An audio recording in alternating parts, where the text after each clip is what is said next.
Buenas tardes en España, buenos días en Centroamérica. Es para mí un gran placer moderar la segunda mesa de estas jornadas dedicadas a masculinidades diversas en Centroamérica, abordajes y desafíos metodológicos. Agradecemos a todas las personas que nos acompañan, agradecemos a Augusto Magaña, nuestro técnico, que sin él esto no sería posible tampoco. Agradecemos aquí a los invitados y bueno, yo solamente voy a decir unas breves palabras antes de comenzar, porque decía yo que es un gran placer para mí moderar esta mesa porque me siento entre amigos. Este libro que escribió Rafael, Masculinidades salvadoreños, cuerpo, raza, etnia, contiene un posfacio de Amaral Arévalo y un prólogo mío, o sea que ya podríamos decir que tenemos un antecedente de complicidad textual.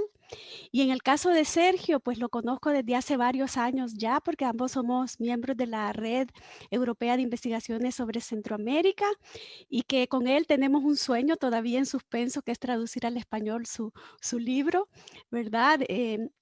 Y bueno, pues vamos a comenzar, como el tiempo apremia, vamos a comenzar con Rafael Lara Martínez, que, bueno, fue profesor durante 25 años en New Mexico Tech y acaba de obtener el título de profesor emeritus y actualmente vive en Dijon, Francia. Adelante, Rafael. Bueno, muchísimas gracias. Eh, Como les dije, bueno, muchísimas gracias a Tania Miroslovo por haberme invitado a participar. Ya vieron el triángulo, la trinidad entre Amaral, ¿no? Tania y yo en el libro que les enseñó Tania al principio. Bueno, tuve un problema técnico, sí que no voy a presentar un PowerPoint, les voy a hablar de mi ponencia. Bueno, yo parto de la consigna actual que leo en muchos sitios en Internet que dice prohibido olvidar. Y con esa idea voy a buscar a los clásicos de la literatura salvadoreña y me encuentro con 3 epígrafes que me dicen lo contrario. Uno me dice, ya se le había olvidado todo. El segundo dice, las huellas el viento habrá de borrarlas. El tercero dice, no revelar lo sucedido, ya que la totalidad es una selección estética de hechos. Entonces, cuando llego y voy a tomar la revista Zipacli del 1 de octubre de 1931, que presenta un retrato de Cáceres Madrid, que Cáceres Madrid hizo de la visita de Gabriela Mistral a El Salvador. Y ahí hay otro artículo que dice desde ultratumba. Entonces esa va a ser mi perspectiva. Desde ultratumba, si quieren, es una perspectiva rulfiana. Es decir, ir al pasado es ir al país de los muertos. Desde ultratumba, y ven, como ven, esta ultratumba me remite del prohibido olvidar al prohibido recordar, ¿no? Porque los 3 epígrafes. Entonces, ¿cuál es esta selección estética de hechos que voy a hacer? Voy a hablar del 32 y puedes decir que para hablar de 1932 es necesario tomar en cuenta 4 eventos. El primer evento es diciembre de 1931. Hablé con anterioridad la visita de Gabriela Mistral, en el cual hay un homenaje al indigenismo, hay un homenaje literario, artístico al indigenismo, pero un indigenismo sin indígena. ¿Qué sucede en diciembre? Hay el golpe de Estado de Maximiliano Hernández Martínez, que apoyan casi todos los intelectuales indigenistas. Pueden busquen Zipacli, busquen el repertorio americano, busquen también los periódicos salvadoreños, ¿verdad? E incluso hay un apoyo de Alberto Maferrer, que era uno de los más radicales, en nombre del antiimperialismo. Bueno, ese es el primer evento. El segundo evento es enero, que es la revuelta, y lo importante es una revuelta indígena, pero sin apoyo del indigenismo, del cual referí anteriormente. Incluso si fue una revuelta indígena, una de las exigencias de la historiografía salvadoreña actual sería indagar cuál es la episteme náhuatl que, eh, que, que traduce la subjetividad de los agentes históricos. Hasta el presente no hay. Se habla nada más, lo económico es lo determinante, la política, etcétera, pero ¿cómo se dice revuelta? ¿Cómo se dice política en náhuatl? ¿Cómo se dice comunista en náhuatl? ¿Cómo se dice partido político, etcétera? No lo sabemos, ¿verdad? Bien, ese sería el segundo evento, es decir, una revuelta indígena sin participación del indigenismo. El tercero es la matanza. La matanza, que es lo que todo el mundo habla, pero esta matanza en 1932 no hay una denuncia directa. La única denuncia la pueden encontrar de los intelectuales costarricenses en el repertorio americano. Ahí publicaban todos los intelectuales salvadoreños, pero ninguno hizo una denuncia. Incluso hay denuncias a la Iglesia Católica directamente por la muerte de Maferrer posteriormente, pero no una denuncia a la revuelta. El cuarto evento, que es el más importante, con el que me voy a centrar, es lo que voy a llamar una política de la cultura. Ese término no lo he inventado yo, ¿verdad? Lo inventó, lo forjó Julio César Escobar, quien fue el director de la Biblioteca Nacional y el director del Boletín de la Biblioteca Nacional. Fíjense, en 1932 había un Boletín de la Biblioteca Nacional. Actualmente no existe, ¿verdad? Y también fue el director de la República, el suplemento del Diario Oficial. Bueno, esta revista, ¿no? Y lo que él llamó una política de la cultura, y lo hizo en honor de Salarrué, me lleva a una paradoja, porque si ustedes leen la mayoría de los libros de historia, van a hablar de una censura de prensa del martinato. Entonces yo voy a ver cómo, yo voy a hablar del otro lado de la moneda. Si la historia habla de una censura de prensa, yo voy a hablar de una apertura poética, de una libertad poética. Y lo remito a Zipacli, en la revista del Ateneo. Allí estaba Patria, está el repertorio americano donde publicaban los salvadoreños, el boletín de la Biblioteca Nacional, y les mencioné también la República, el suplemento, ¿no? El suplemento del Diario Oficial. Es decir, que los intelectuales salvadoreños no tenían ninguna restricción para publicar. Lo remito, no estoy pasando imágenes, pero allí está el índice, en las imágenes, el índice del primer número del Boletín de la Biblioteca Nacional de mayo de 1932. Allí publica Salarrué, publica Francisco Gavidia, publica Ambrogi, e incluso a principios de 1933 publica Pedro Jofré Rivas, es decir, el poeta del 32. Imagínense las contradicciones. Todos los enemigos del régimen publican en la revista del régimen. Publica también Amparo Casamalguapa, etcétera, ¿verdad? Y para clausurar ese año, ahí se celebra el centenario de Goethe y el centenario del Padre Delgado, donde los supuestos enemigos del régimen, Salarrué, Francisco Gavidia, lo recibe la banda de los supremos poderes. Imagínense ahora que nosotros nos va a recibir, ¿no? La banda de los supremos poderes y nos va a invitar, ¿verdad? O si quieren, que a los periodistas del Farum o de la revista Factum lo reciba la banda de la Guardia Nacional, ¿verdad? Bueno, eso es lo que sucedió en 1932. Bueno, si revisan este índice, que lo van a poner después al hacer el collage de mi ponencia, allí hay 2 manos, se diría en náhuatl, ¿no? Una mano, 5 dedos, y 2 manos, 10 dedos. Hay 10 escritores varones, ni una sola mujer, ¿verdad? Y me voy a centrar en este boletín.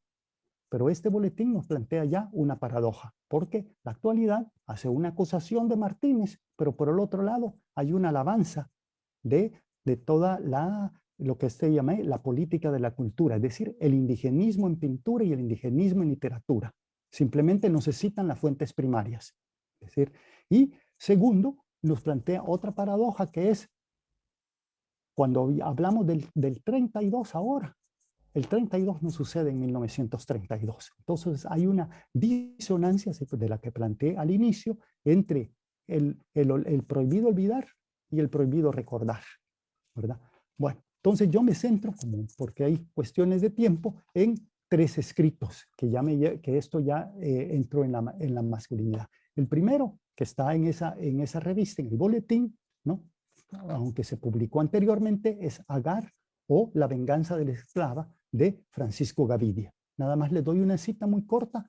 Blanco, la hija del sol africano, es tuya.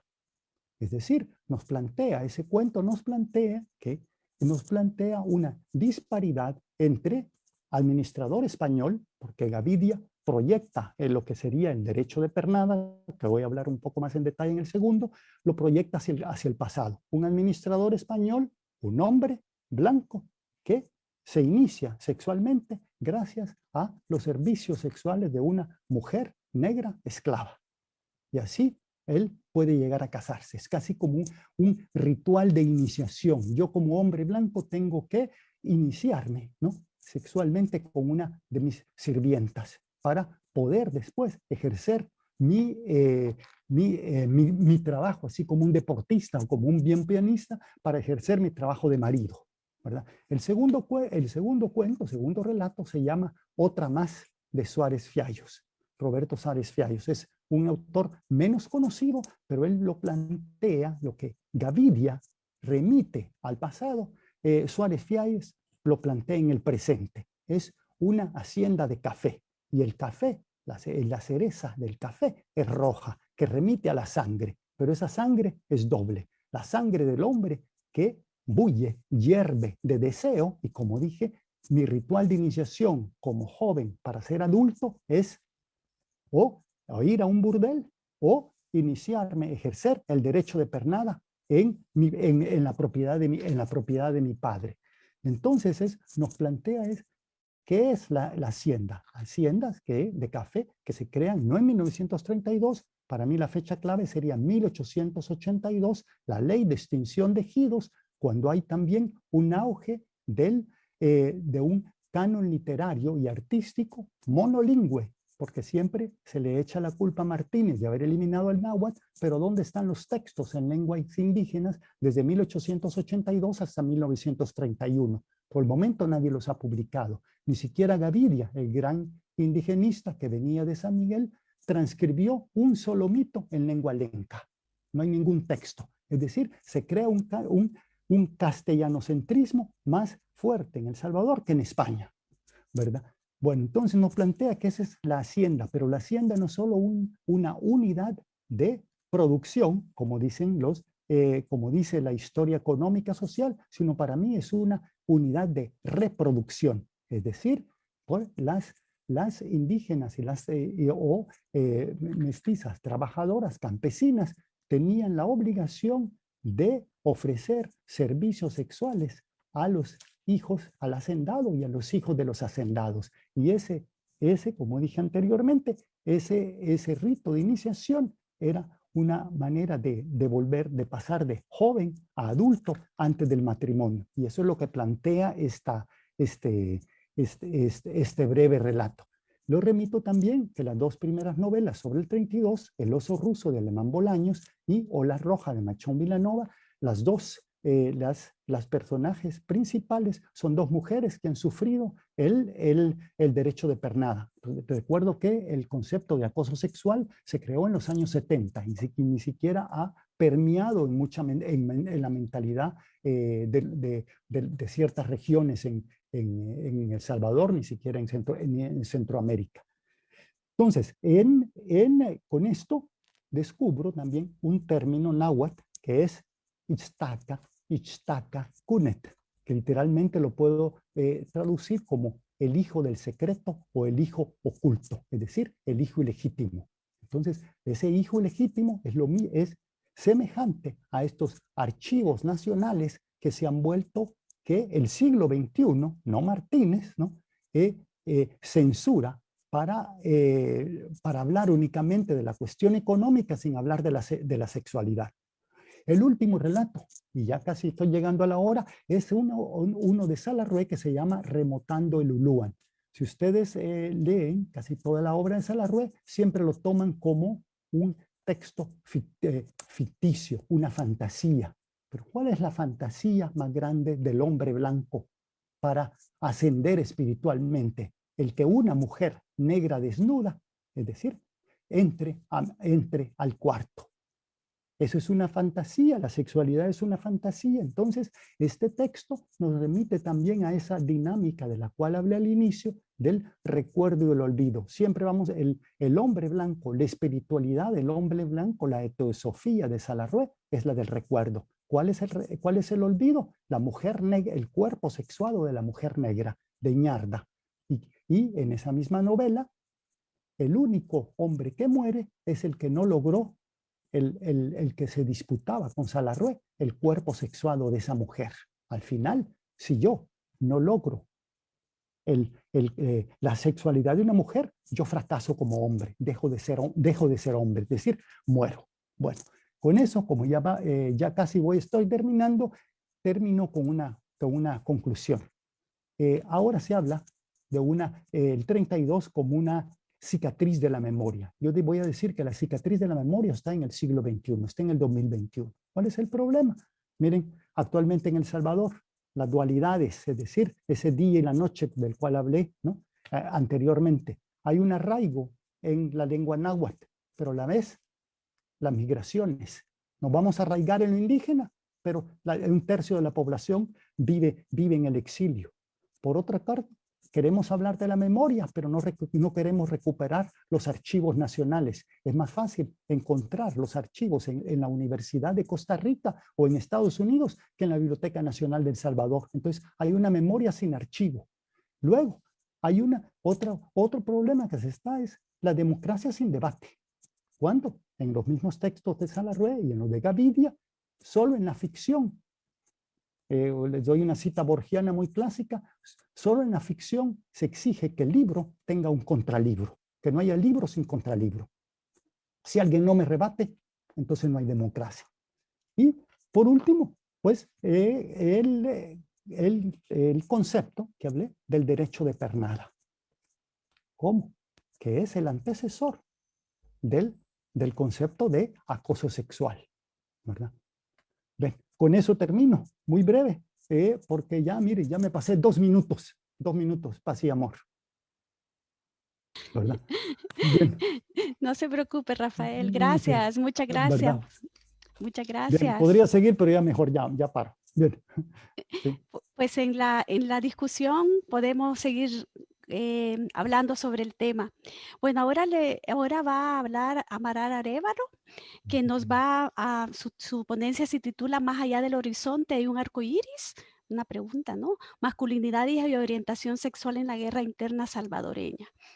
Y bueno, Amaral está estudiando, bueno, perdón, más bien vive en Brasil, es salvadoreño y vive en Brasil, y sus líneas de investigación son estudios de paz, violencias y estudios LGBTI más en Centroamérica. Adelante, Amaral.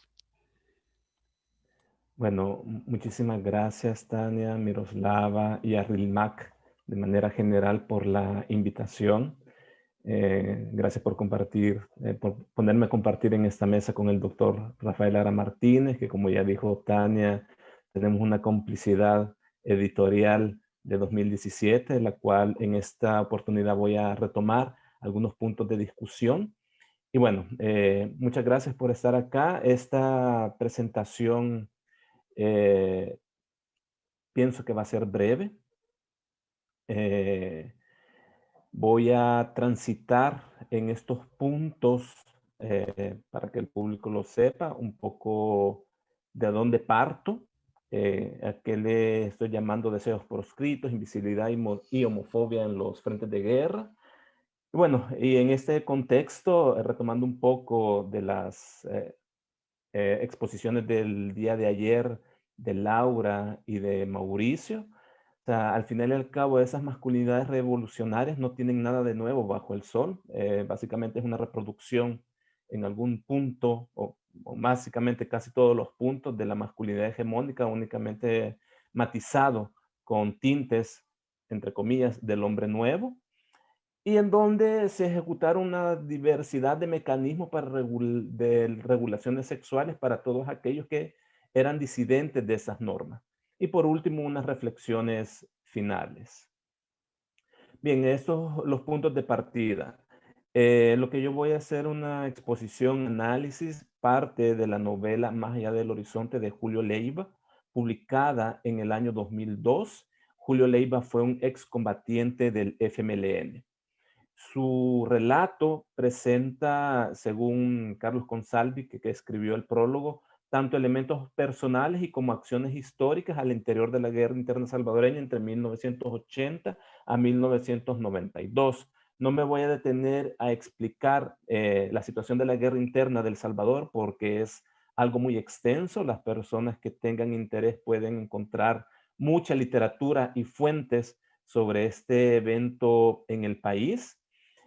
Y bueno, entonces ahí venimos a ver que tiene un sustento real y también un punto ficcional necesario para costurar e hilvanar la historia. La historia se centra en un personaje principal, Salvador, eh, nombre simbólico, el que es crucificado también para que exista una redención. Era un homosexual que se integró a las organizaciones revolucionarias e insurgentes en la década de 1980. Y debo de decirlo, esta literatura como tal es una producción de posguerra.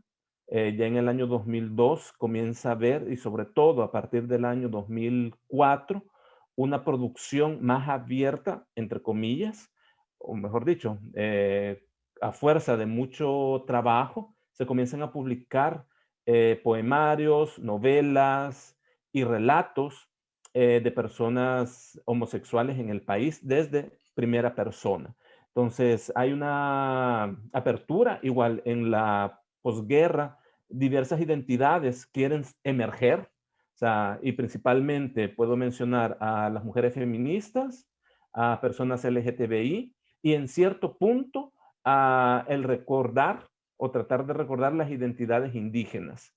Y más recientemente, a partir de la década del 2010, 2015, recuperar un poco de las identidades negras salvadoreñas. Bien, no me voy a detener tanto a explicar la trama de la novela, únicamente quiero mencionar que el personaje principal transita por 3 nombres o seudónimos. El primero sería Salvador, que sería el nombre real, y este se da, básicamente relata sus experiencias tanto de adolescencia y juventud temprana y cómo lidiaba con esos deseos disidentes y su conciencia social y la lucha que había a nivel interno. Y esto se da, a mi suposición, en el municipio de Izalco, ya que Julio Leiva no especifica qué municipio era ese, solo menciona que era del occidente del país. En ese proceso de conciencia social y también de efervescencia política que se estaba dando en el país en la década de finales de 1970, Salvador comienza a tener contacto con las ideas revolucionarias, esa conciencia social aparece y él va y se integra a las fuerzas insurgentes. Allí cambia su nombre para Jesús. Entra en el autoexilio de los deseos, sobre todo en este contexto de los campamentos revolucionarios. Allí él ejerce un silencio de su sexualidad para no entrar en discordia con los planteamientos revolucionarios de ese momento. Sin embargo, eso no da cuenta y él es puesto a prueba y en este caso, él va a hacer trabajo en los comandos urbanos en San Salvador y ahí sufre tanto violencia sexual por parte de los efectivos militares, pero también la homofobia interna de las estructuras del FMLN. Así, en breve panorama de la novela. ¿Y qué viene a hablar un poco de todo esto? Que al interior de la revolución, las masculinidades revolucionarias no presentan nada nuevo bajo el sol. El doctor Rafael Lara Martínez en el año 2017 publica un libro que se llama Masculinidades Salvadoreñas. Ahí se realiza una tipología de masculinidades en El Salvador, en la cual yo rescato 3 en este momento: el hacendado, el guardia, el afeminado, travestí, las cuales las comparo y coloco a dialogar con lo que Connell habla sobre masculinidad hegemónica, masculinidad cómplice y los parias sexuales. En este punto, el hacendado ejerce el poder en cualquier cuerpo, independientemente sea sexuado, femenino o masculino, y sobre todo la violencia sexual. Están los guardias, que ejecutan la tarea de la vigilancia de las fronteras sexuales, y el travesti afeminado, que es el objeto sujeto de la violencia por excelencia, aquel que es, entre comillas, un no sujeto al interior de estas masculinidades. Por su parte, Martín Baró afirmaba que el ideal de macho se construye alejándose de todo aquello que se asocia a lo femenino, algo que el día de ayer Laura Aguirre estaba mencionando en este momento actual. En el contexto salvadoreño, la homosexualidad del pensamiento machista se transforma en sinónimo de feminidad en un hombre, o sea, una mujer con cuerpo sexuado de hombre. Sin embargo, perdiendo todas las características de masculinidad necesarias para ser clasificado como hombre. En este punto, en la novela se relatan diversos mecanismos de regulación sexual. El primero sería el silencio autoimpuesto por las personas participantes en el conflicto armado, y la cual se hacía con esa entrega incondicional a la causa. Las bromas son un elemento muy, muy interesante para la vigilancia de las fronteras sexuales al interior de la sociedad. En un punto también, los deseos sexuales no se pueden contener y las prácticas sexuales se comienzan a ejecutar. Entonces las personas al interior de los frentes armados comienzan a tener una doble clandestinidad. Una social, que no se sabía, que no se supiera que eran parte del movimiento revolucionario, y otra sexual, para no sufrir ataques al interior de los mismos estructuras a las cuales tenían o estaban inseridos.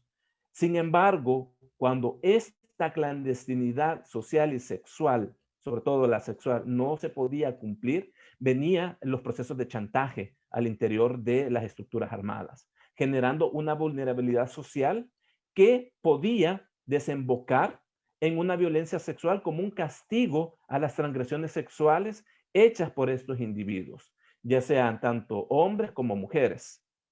Y por último, la frase, que eso se connota en diversos testimonios, el exterminio como punto final para acabar con este problema al interior de los frentes armados, mandándolos a la primera línea de frente. Y al igual que Poncio Pilatos, se lavan las manos porque quien mata a esos disidentes sería el ejército y no la estructura armada como tal.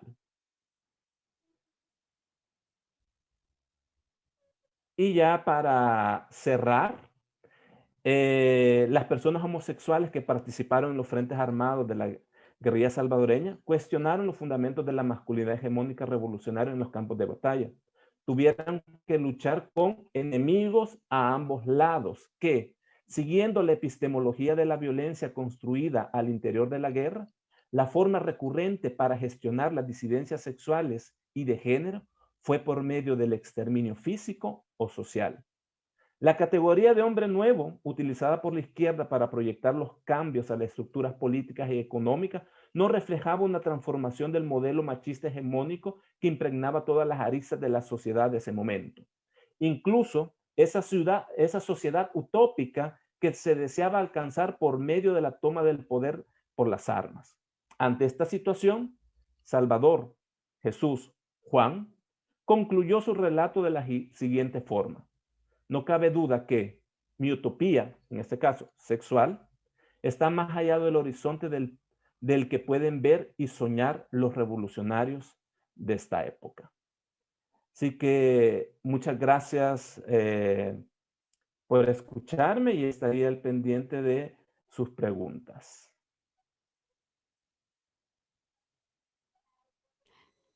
Muchas gracias, Amaral. Excelente. Antes de pasarle la palabra a Sergio, quería decir que no mencioné el título de la ponencia del doctor Lara Martínez. El título es del 32, Apertura Poética y Derecho de Pernada. Y entonces aprovecho también para decirte que él nos ha enviado el documento con las imágenes de las que él estuvo hablando, que por el problema técnico no pudo proyectar, y las vamos a publicar en nuestro sitio web. Así que lo vamos a compartir en Facebook, pero también estará está en nuestro sitio web, ¿verdad? Bueno, entonces ahora le paso la palabra a Sergio Coto Ribel, que es profesor titular de Literatura y Civilización Latinoamericanas en la Universidad de Nantes, en Francia. Pertenece al equipo de investigación de CRINI de la Universidad de Nantes y también pues, es miembro de REDISCA, de la Red Europea de Investigaciones sobre Centroamérica. En 2017 publicó su libro, y voy a decir el título en español porque mi francés no es muy bueno, Ficciones de lo íntimo, la novela contemporánea de América Central. Y bueno, su ponencia se titula, y me interesa muchísimo el tema porque he estado estudiando también la infancia. El título es Infancia masculina y modelos de violencia en la literatura costarricense. Adelante, Sergio. Muchas gracias, Tania, muchas gracias también por la organización y la invitación a formar parte también en este proyecto y en estas jornadas. Vamos a ver, les compartí aquí un PowerPoint sobre algunos elementos simplemente que voy a retomar. Quisiera decir primero que esto forma parte de un proyecto mucho más grande, que es un libro sobre historia literaria costarricense y masculinidades, que será publicado prontamente, espero, en Costa Rica, y esta vez sí en español. Y entonces les quería presentar pues, algunos elementos relacionados con esta cuestión de la infancia en la literatura costarricense y centrándome especialmente en un texto en particular del que les hablaré más adelante. Dentro de la historia de la literatura costarricense tenemos pues, numerosas novelas o relatos que tratan sobre este periodo de formación de la infancia y que forman parte además de una larga tradición literaria en relación con estos relatos de la infancia, desde Lazarillo de Tormes, La Picaresca, hasta pues estas grandes novelas del siglo XIX, Grandes Esperanzas, Oliver Twist, Tom Sawyer, etc.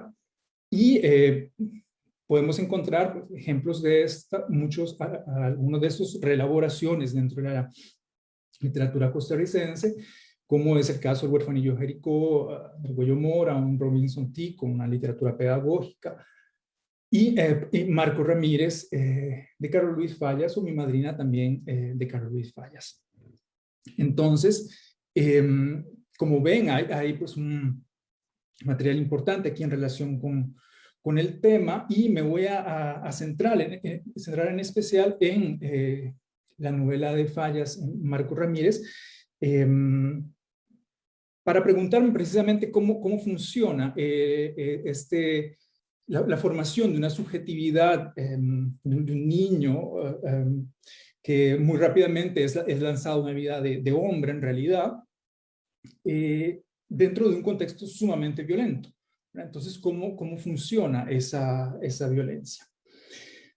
Entonces, antes de entrar directamente en esto, quería comentar una cita de este libro que ha sido mencionado ya varias veces, de Rita Segato, Contra Pedagogía de la Crueldad.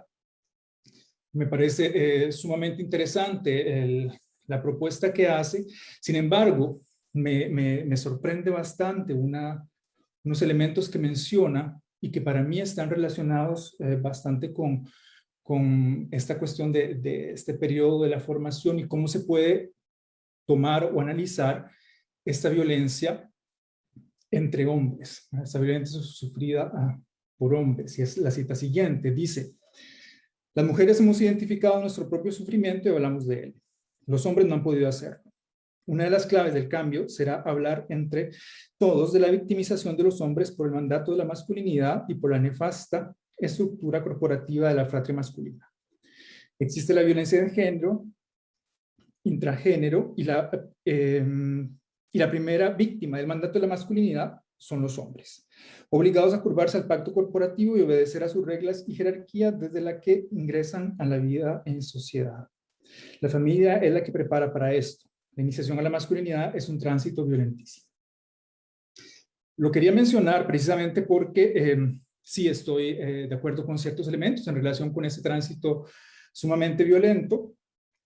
Sin embargo, me sorprende este posicionamiento respecto a la expresión de la valoración del sufrimiento masculino, ya que desde mi perspectiva, los hombres, a pesar de que en muchos casos no tienen necesariamente una verdadera conciencia de esos efectos violentos de la masculinidad o de una forma de masculinidad hegemónico, viril o tradicional, como queramos llamarlo, en sus cuerpos, estos efectos son también ampliamente compensados y recompensados por todo un sistema de ventajas y de privilegios que los sitúan en una posición de poder. Es decir, que no es simplemente unámonos todos entre hombres y mujeres para hablar de la violencia de la masculinidad. Sí, muy bien, pero bueno, la mitad de estos todos se benefician ampliamente de este funcionamiento de la masculinidad. Es decir, ¿por qué muchos hombres no hablan necesariamente de este tipo de sufrimientos? Pues porque llevan consigo una gran cantidad de premios. Es el privilegio que tampoco que no es fácil necesariamente dejar de lado y muchas veces del que no es fácil necesariamente hablar. Si la masculinidad tradicional fuera solamente un sistema de obligaciones y de dolor, esta no habría logrado infiltrar pues, todos los aspectos de nuestras sociedades y de nuestras relaciones. En este sentido, no me parece realmente que los hombres sean las primeras víctimas de la masculinidad, sino las mujeres, con todo el sistema de objetivación y apropiación de sus cuerpos organizado por el patriarcado. Y un tercer punto, la familia, a pesar de que también estoy de acuerdo, cumple un rol esencial, sería sumamente injusto decir que es esta en donde se prepara todo, porque sabemos que además en muchos casos la educación de los hijos pesa especialmente sobre los hombros de las mujeres.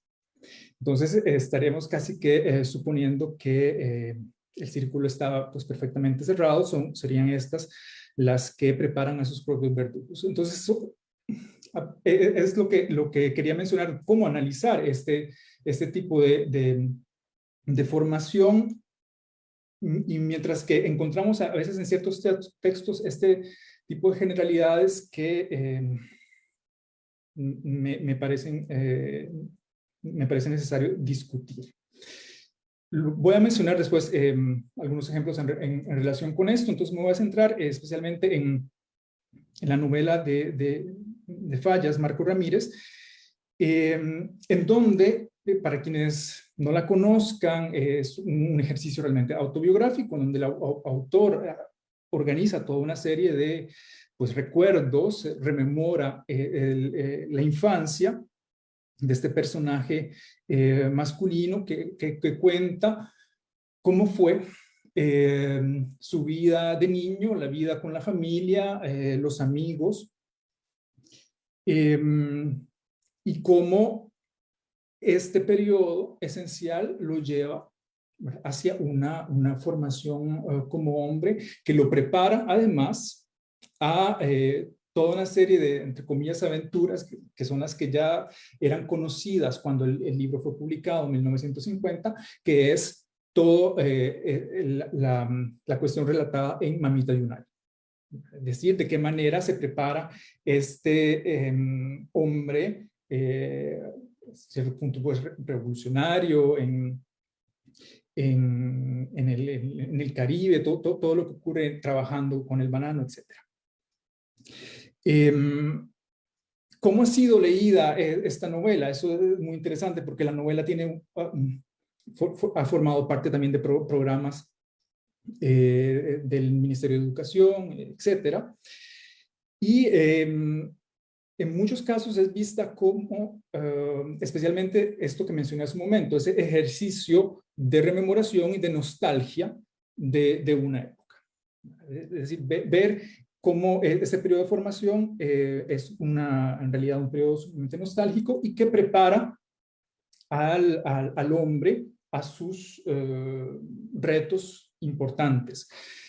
En esta edición de la que les puse en la foto aparece un prólogo de León Pacheco, que me parece interesante mencionar. Dice, en donde habla de la novela, dice, era necesario el remanso de Marco Ramírez tras una lucha a brazo partido en la miseria maloliente de los bananales. Era necesario que Carlos Luis Fallas, que aprendió a ser hombre y escritor entre linieros, cortadores, zanjeros, cargador de la zona atlántica, en el humo del mal tabaco de los comisariatos, las borracheras de estos despojos humanos, en los brazos de exmujeres que un día tantos perdieron su virginidad en el vicio, reviviera la ternura de los años infantiles para quitarse la pesadez de esa literatura amarga y desolada.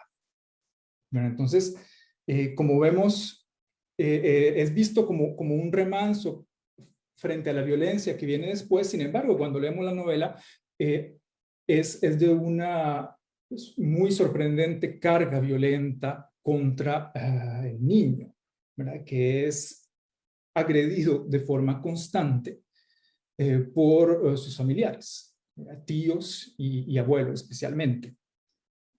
Entonces, en ese tipo de lectura, Fallas aprende a ser hombre en las bananeras, y esta época no lo está realmente preparando, sino que es como un remanso de paz que se puede fácilmente cuestionar.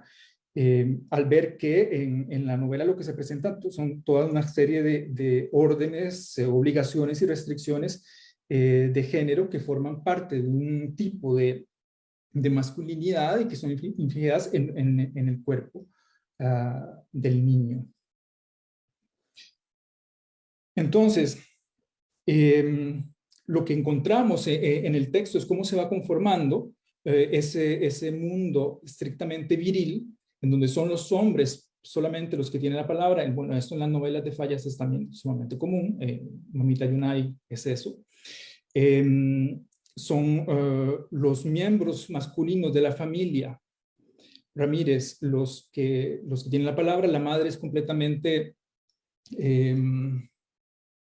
casi borrada, es un personaje que se encuentra ahí en un plano secundario o más allá. Y son estos los que tienen un papel principal que va dirigido hacia la demostración de la transmisión de toda una serie de valores de fuerza.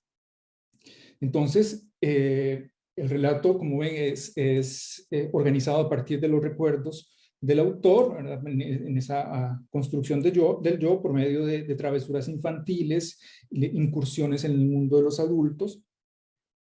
Y es en este contexto que el joven Marcos debe comportarse como un hombre, o al menos dar cuenta de sus experiencias y formación dentro de esa masculinidad de su época y de su entorno. Entonces, el personaje principal cuenta así sus recuerdos, y una importante distancia temporal le permite realizar una interpretación personal de las experiencias que participan en la construcción de su subjetividad. Entonces el narrador cuenta esas experiencias y trata de interpretar, darle un sentido, pues además el objetivo de muchos de esos textos autobiográficos, darle en cierta medida un sentido a la vida. Entonces el narrador adulto lo que hace es interpretar esas agresiones sufridas de alguna manera. Y estas interpretaciones y explicaciones de la virilidad se basan especialmente en esta idea del relato de los orígenes familiares. Decir que debe identificarse con una genealogía masculina. Esto es importante porque el joven Marco Ramírez no conoce a su padre. Entonces es presentado como un bastardo, ¿verdad? Y que lleva consigo la marca de esa bastardía, y que debe en cierta medida compensar con la constante identificación de una genealogía masculina por medio de la madre. Entonces es su abuelo, su bisabuelo, sus tíos, los que se encuentran constantemente presentes desde el inicio, y que se ve en ellos esta transmisión de toda una serie de actitudes, de valores, y que son transmitidos además con gran violencia.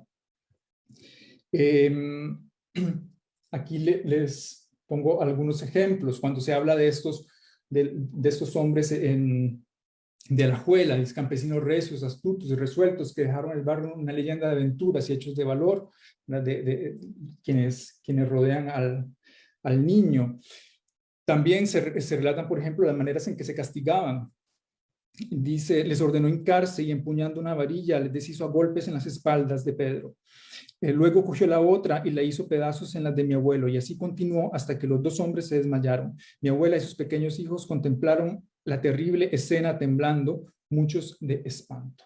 Entonces, en realidad la novela está llena de este tipo de anécdotas. Es una sucesión una tras otra de este tipo de anécdotas. Por ejemplo, en este caso, cuando habla del tío, dice, cuando mi tío Santiago, que era el mayor y el más serio de ellos, me sorprendía en alguna de esas aventuras, me administraba un buen jalón de orejas o 2 o 3 fajazos. Mi tío Ernesto me ahuyentaba en otra forma, suspendíame en el aire por los cabellos con una mano. Así me sacaba hasta el centro del patio y luego, mientras los demás daban grandes voces y reían burlándose de mí, dábame vueltas y más vueltas, girándome sobre mí mismo, para tirarme después muy lejos, como piedra disparada por una onda.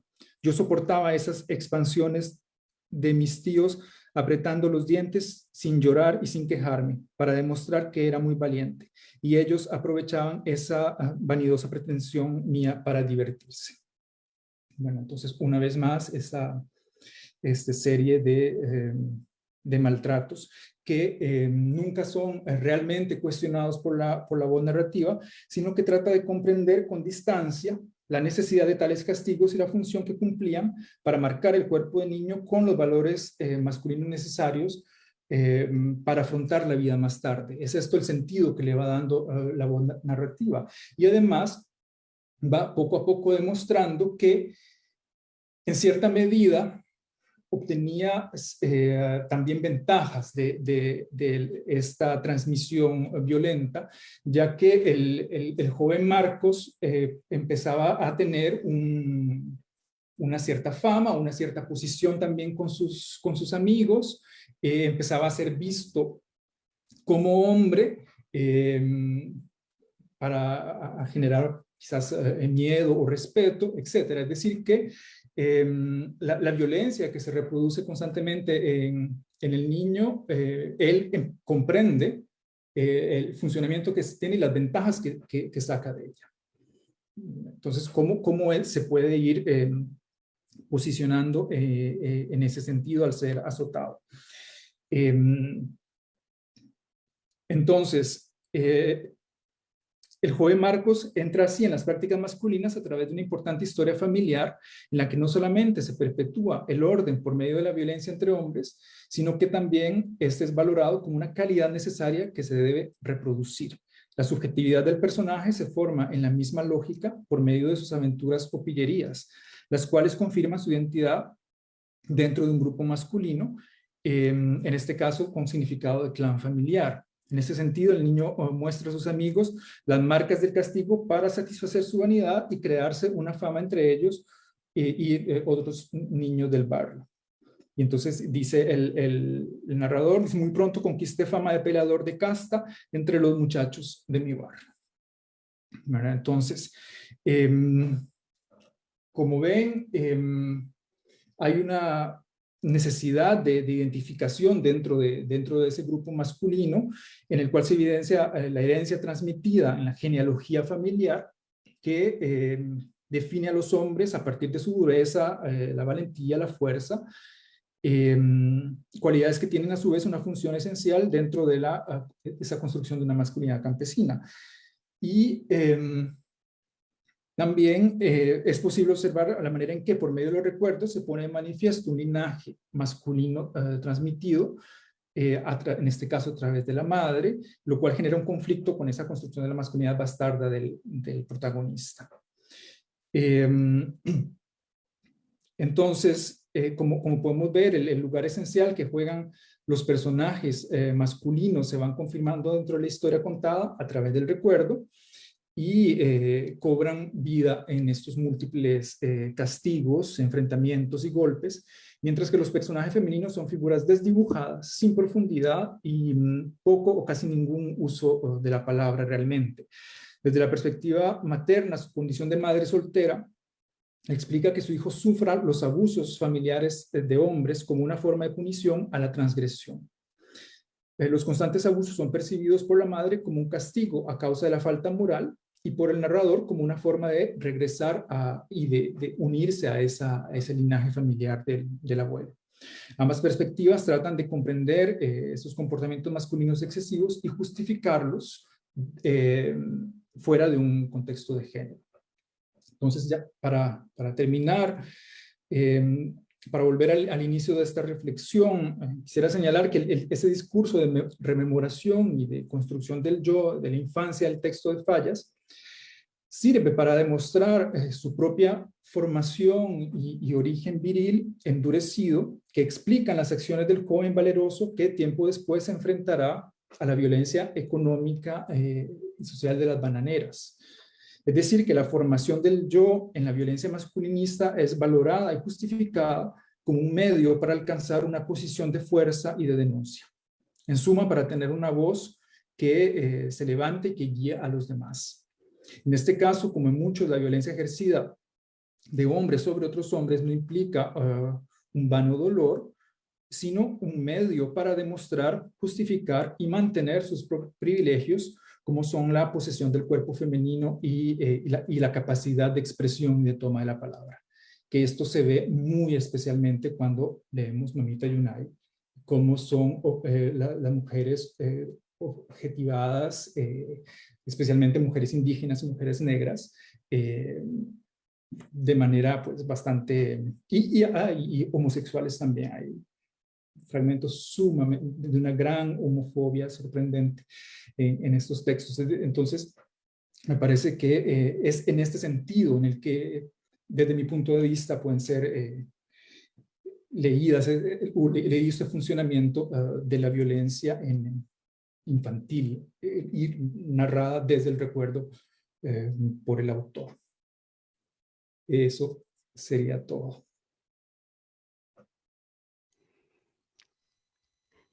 Gracias, Sergio, por tu intervención. Bueno, pues entramos a la fase de preguntas, comentarios. No sé si alguien en la sala quisiera preguntar algo. En lo que vemos el chat de Facebook, si alguien quisiera preguntar, los que estamos aquí. ¿No? Bueno, yo tengo aquí, mientras tanto, mientras se animan, tengo por aquí apuntadas algunas cosas para cada uno. Bueno, Rafael, mire, fíjese, quería preguntarle, porque usted estaba hablando antes de la, bueno, digamos, de este episteme náhuatl. Y últimamente he estado escuchando que en Guatemala, pues hay un grupo de feministas, Lorena Cabdal, por ejemplo, que ella habla del el patriarcado ancestral, ¿no? Y ella problematiza, pues, de alguna forma, esa idealización hacia ese pasado indígena precolonial, digamos, ¿no? Y entonces ahí Aura Cumés responde y dice que si vemos el Popol Vuh, por ejemplo, si vemos que no hay una, digamos, una jerarquía entre lo femenino y lo masculino, y entonces, y que en realidad, pues al final tenemos que observar, pues esos mitos, bueno, en fin, entonces, esto en Guatemala, ¿verdad? Entonces quería saber si en El Salvador ¿hay algo al respecto sobre esto? Es decir, se habla de ese patriarcado ancestral por un lado. Bueno, esto se lo digo a Rafael. Luego a Amaral, porque así pasamos de un solo. Amaral, bueno, muy interesante toda tu intervención, y mientras ibas hablando sobre pues cómo se cuestionaba pues la homosexualidad en los frentes de guerra y todo esto, me preguntaba si en algún momento, bueno, yo tengo el libro de Mujeres Montañas y ahí sí se habla un poco de cómo las mujeres quedaron fuera y también pues esas disidencias sexuales, etcétera, etcétera. Quisiera saber, ahora que estamos hablando tanto del Lemebel, si Lemebel es una referencia en El Salvador, digamos, para estos hombres de izquierda, pues que como él cuestionó, ¿verdad? Hablo por mi diferencia, ¿no? Él cuestionó precisamente esta hombres de izquierda que son homosexuales, ¿verdad? O que son gays o que son, bueno, aquí hay tantas propuestas, hay otros que dicen que no hay que decir gay, hay que decir marica, ¿verdad? O hay que decir, etcétera, ¿no? Entonces hay diferentes posiciones al respecto y el mismo Lemebel decía, ¿no? Yo soy marica, ¿no? Es decir, no soy gay, porque gay es un digamos, un concepto más desde el norte, ¿no? Entonces, pues él cuestiona digamos, ese aburguesamiento del término, por decirlo de alguna forma, ¿no? Eso por eso, nada más, preguntar lo del MBL. Y a Sergio, pues, me pareció muy interesante todo lo que hablaba de cómo el tópico de la infancia, ¿verdad? Cómo ha sido utilizado por fallas aquí para hablar de la violencia como pues, un rito de iniciación en el caso de Marcos Ramírez, que está muy marcado por la violencia, ¿verdad? Pero me parece muy curioso que la lectura haya sido de rememoración y nostalgia, cuando en realidad lo que está mostrando ahí que es un niño que está sufriendo y que prácticamente le están anulando su agencia de niño, ¿verdad? Y construyendo una agencia basada en la violencia, ¿verdad? Entonces, si pudieras pues ahondar un poco más en ese tópico de la infancia por un lado, y tal vez para las personas que nos escuchan que no han leído Mamita Yunai, pues ligarlo un poquito, ¿verdad? Explicar un poco de qué va Mamita Yunai. Bueno, esto lo dejo ahí. Rafael y Amaral y Sergio pueden contestar en ese orden. No, ¿yo comienzo? Sí. Bueno, mire, creo que lo del Salvador, incluso creo que mantuve una conversación hace un buen tiempo con Amaral, ¿no? Al respecto. Y diría que, bueno, con el concepto de descolonización, claro que se está idealizando el pasado indígena, pero el pasado indígena tampoco era igualitario, no era feminista, no había una igualdad. Lo que sí existía es una transformación entre lo masculino y lo femenino, pero que lo masculino siempre está relacionado con lo que Sergio habló, con la violencia. Y la violencia, por eso creo que ayer referí el término de sexualidad, al menos en mexica clásico, refiere a la agricultura, es decir, al poseedor del falo, al quien orala, ¿no? A quien, ¿no? Chica, ¿no? Al poseedor del falo y al receptor. Y el receptor puede ser, entonces la guerra es un acto sexual, porque yo le meto el cuchillo, ¿no? A quien le meto el cuchillo, yo soy hombre por ejercer esa violencia. Meter el cuchillo es como meter el falo, lo mismo con el arado, ¿no? O con la coa, es decir, yo orado la tierra, por tanto, la poseo, ¿verdad? Y se acuerda, ayer hubo un comentario al respecto. Entonces, ese concepto está bien claro. ¿Sí? Por eso el término Quiloni, que es el receptor del falo, en El Salvador es el receptor del orificio. Así se dice, no había una palabra para gay ni para homosexual. Y eso está bien claro, incluso eso lo trato en el libro que hicimos, ¿no? En el que ustedes comentaron, ¿no? En que lo masculino, el de Salarrué a Manuel Argueta, ¿no? Que nos remite a Amaral y también a lo que acaba de decir Sergio, es decir, el que ejerce la violencia es el hombre, el que la recibe, yo soy el culero. Así se dice en salvadoreño, el homosexual. Pero el culero refiere, o si quieren, en Octavio Paz, es el chingado y el chingón. El poseedor del falo y el poseedor del orificio, el culero y el vergón. Pero esas son las dos caras de la misma moneda. Entonces yo quiero ser vergón, porque si no, eso es escuela salvadoreña, lo que dijo Sergio, eso es escuela salvadoreña, así crecí yo. O yo era vergón o era culero. Una de dos. Bien, y con eso terminé lo de Salarrué. El que no el que no posee a la mujer negra, el blanco que no posee a la mujer negra, muere. Es decir, deja de ser hombre, de ser humano. Bien, con eso creo que es suficiente, ¿no? Gracias, Tania, por la pregunta. También he visto una pregunta que hace Mauricio y voy a responder un tanto a las dos porque creo yo que se relacionan. Sobre la situación del MBL, eso ha aparecido más con las generaciones nuevas que se integran a la corriente de la izquierda, porque las generaciones antiguas o, en este caso, quienes participaron en la guerra, a excepción de algunas mujeres con las que he podido hablar, mujeres lesbianas que participaron en conflicto armado, ellas hablan sobre sus experiencias sexuales, sus experiencias de vida al interior de los frentes armados. En el caso de los hombres, no. Los hombres homosexuales que participaron en los frentes de guerra, los que aún existen, no hablan en público, hablan, pero no quieren ser grabados también. Entonces es muy difícil llegar a este nicho, a este público específico para saber más y profundizar más de su experiencia.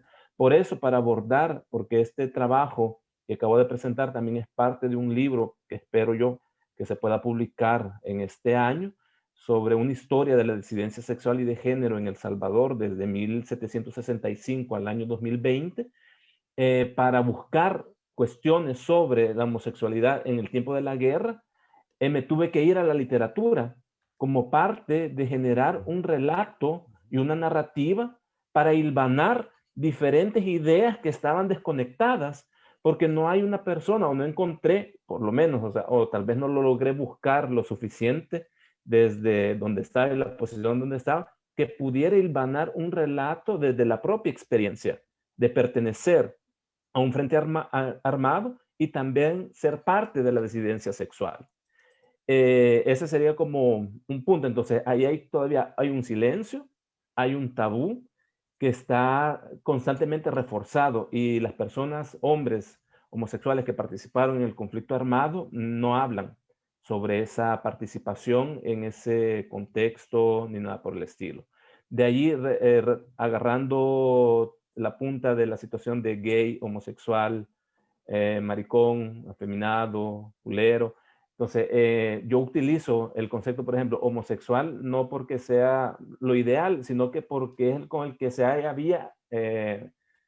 tenía alguna textualidad en el tiempo de la guerra, en esa situación, aparte del maricón y el culero que siempre ha estado ahí presente. Entonces, hago esa utilización en ese punto, no porque sea ideal, sino porque es lo que las fuentes remiten en ese periodo histórico. Y sobre la pregunta de Mauricio, no había una búsqueda de la transformación de los roles tanto de género como sexuales, sino todo lo contrario, la reproducción de ese modelo al interior de esa nueva sociedad.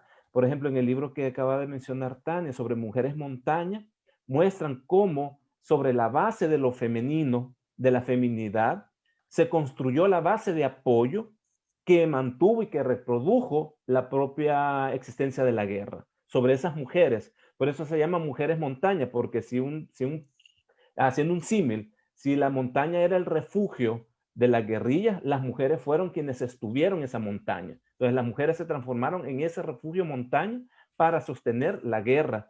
Pero, como ya lo estaba apuntando también el profesor Lara Martínez, se tenía en cuenta la transformación del contexto socioeconómico, o sea, la macroestructura, entre comillas, pero no, retomando a Foucault, la micropolítica de los cuerpos y sus relaciones entre ellos. Eso no se tenía en cuenta. Por eso, tanto las voces disidentes de las mujeres feministas en la época de la guerra no existieron. O sea, ellas comenzaron a existir después de 1989, como parte de una estrategia de las propias cúpulas de poder de insertar a las mujeres nuevamente en los frentes sociales para ser la base de la nueva construcción de la sociedad que iba a iniciar a partir de 1992. Y, como ya mencioné, la situación de homosexualidad al interior del conflicto armado era un tema tabú, entonces no había una política para hablar sobre eso. Y ya para finalizar, en el otro punto que estabas mencionando sobre la reconfiguración de la sexualidad hegemónica, es fundamental para la construcción de las masculinidades disidentes. Ahí yo remito un poco para cuestionar aún más el planteamiento de Melissa Fernández Chagoya, que ella habla sobre, para una nueva construcción de la masculinidad debe de existir una renuncia radical a la masculinidad, y no solamente la hegemónica, a todas las masculinidades. Entonces podríamos hacer una renuncia radical a la sexualidad, a las sexualidades hegemónicas, que también para que exista lo hegemónico tiene que existir lo disidente y lo subalterno. Entonces tenemos que hacer una renuncia radical a todas las sexualidades, solamente para la discusión. Gracias. Retomo entonces lo que mencionó Tania. Tania, yo creo que lo que evocabas sobre esto que hablé hace un momento del leer esto como una nostalgia, ha sido me parece que hay que comprenderlo también dentro de esta tradición literaria de la generación del 40, es decir, que ¿cuál es el sistema de poder que se identifica a partir de este momento en estos relatos comunistas? Tiene que ver con esta dominación económica, que es la que se reconoce especialmente de esta nueva dominación norteamericana, ese neocolonialismo que vemos constantemente explicado en distintas metáforas en la literatura o de manera mucho más explícita. Es decir, que el sistema de poder que se identifica está especialmente ahí. Ahora, para pensar ese hombre nuevo del que hablaba Amaral, de ese hombre nuevo de ese relato socialista,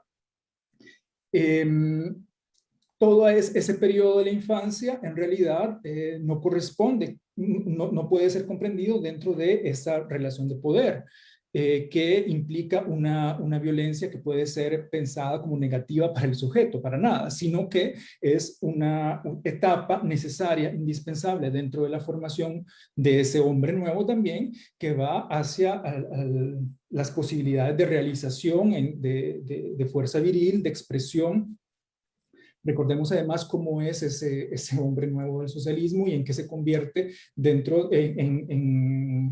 en Europa, en las estéticas, por ejemplo, de Mussolini y del nacionalsocialismo en Alemania, de este superhombre, ¿verdad? Entonces, me parece que debe ser comprendido dentro de esa lógica, este periodo que no concuerda necesariamente con lo que pensaríamos actualmente como infancia y que en muchos casos es extendido casi que hasta los 18 años, no participa de ese tipo de identificación, sino que es un proceso necesario para llegar a ese punto, y esa violencia no es identificada como tal con el mismo sentido. La violencia se encuentra en otro lugar. Lo mismo ocurre con las reivindicaciones feministas, que no eran para nada escuchadas por los miembros del Partido Comunista, y e inclusive mujeres que formaban parte, lo vemos en textos de Carmen Lira,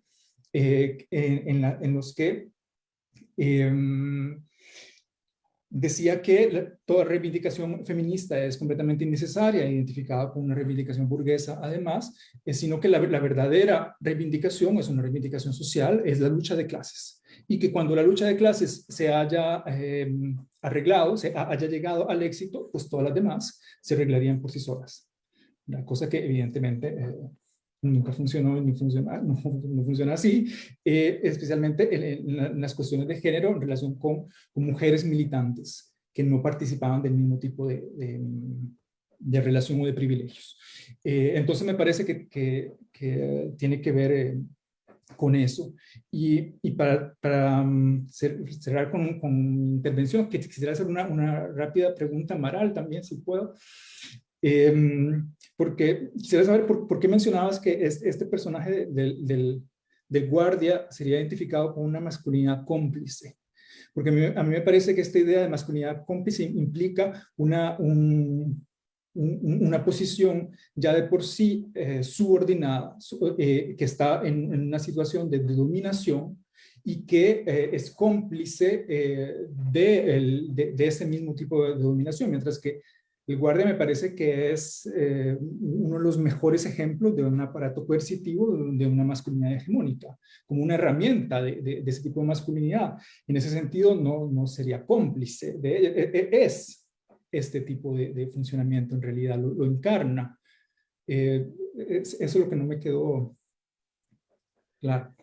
Básicamente yo lo retomo desde la figura de la hacienda salvadoreña o hacienda El Salvador, en donde el hacendado sería quien ejecutaba o tenía todo el poder y necesitaba una estructura de seguridad en la cual depositar la responsabilidad de la vigilancia y el control.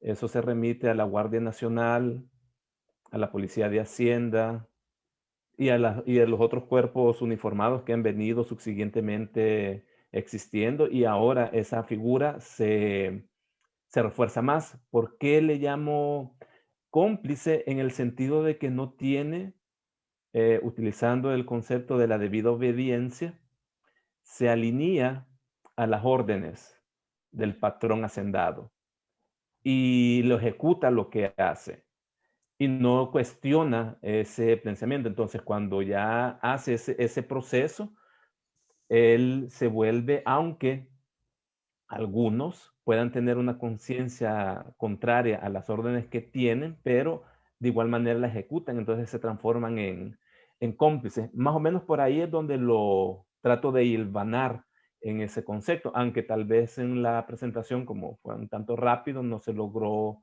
comprender, pero más o menos es por ahí donde lo hilvano. Claro, es que lo mencionaba porque decías que lo relacionabas con la propuesta de Connell. Es que lo que explica me comprendo perfectamente, pero lo que Connell propone de la cosa cómplice es contraria a esto, es decir, que no funcionaría en ese sentido, en la medida es que, así como el ejército, aunque piense o no piense sobre las órdenes que recibe, es la herramienta que lleva a cabo, forma parte de su mismo sistema. Esa idea de cómplice es cuando se sufre de lo mismo, se está en la mira del sistema y además ayuda a perpetuarlo. Entonces quizás es ahí en donde está la cuestión para mí. Me parecía que podría ser confuso, es lo que mencionaba. Pero muchas gracias por tu aclaración. Okay. Gracias. Ahora, como no tenemos preguntas en el chat, le voy a pasar la palabra a Ronald, que él tiene, me imagino, una pregunta o comentario, y que sería ya la última porque el tiempo apremia. Así que adelante, Ronald. Gracias, Tania. Un saludo y felicitaciones a los 3 ponentes de esta mañana. La pregunta es para Amaral. Sabemos que el discurso religioso pues condena a los sujetos homosexuales, nutre en este sentido de pecado nefando, de condena espiritual, el hábitus homofóbico, pero me llama mucho la atención que en esta novela que trataste de Julio Leiva, el personaje cambie de nombre 3 veces y haga referencia justamente a este discurso, a esta mitología católica: Salvador, Jesús, Juan. Entonces, la pregunta en concreto es, ¿cómo aborda el discurso religioso este personaje para configurar su identidad y expresión de género homosexual? Muchas gracias. Gracias por la pregunta. Te respondo.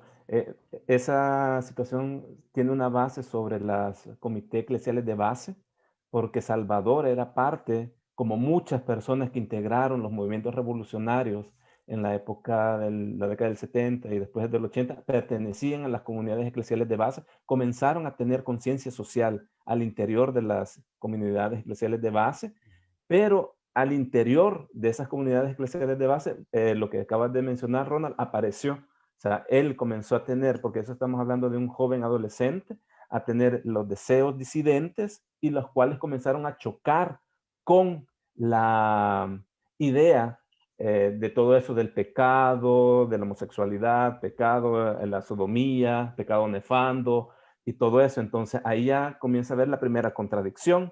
Y el segundo punto, de manera general, esos cambios de nombre reflejan en sí el asiento cultural y social de esa ideología cristiano-evangélica, la cual está siendo aprovechada por otros tipos de discursos opresivos en este momento. Entonces, viene por ahí tanto ese reflejo, el personaje parte de su conciencia social en los comités eclesiales de base, y los cambios de nombre van siendo partícipes de ese proceso o peregrinaje de diferentes espacios políticos y sociales donde él transitó en la situación de la novela.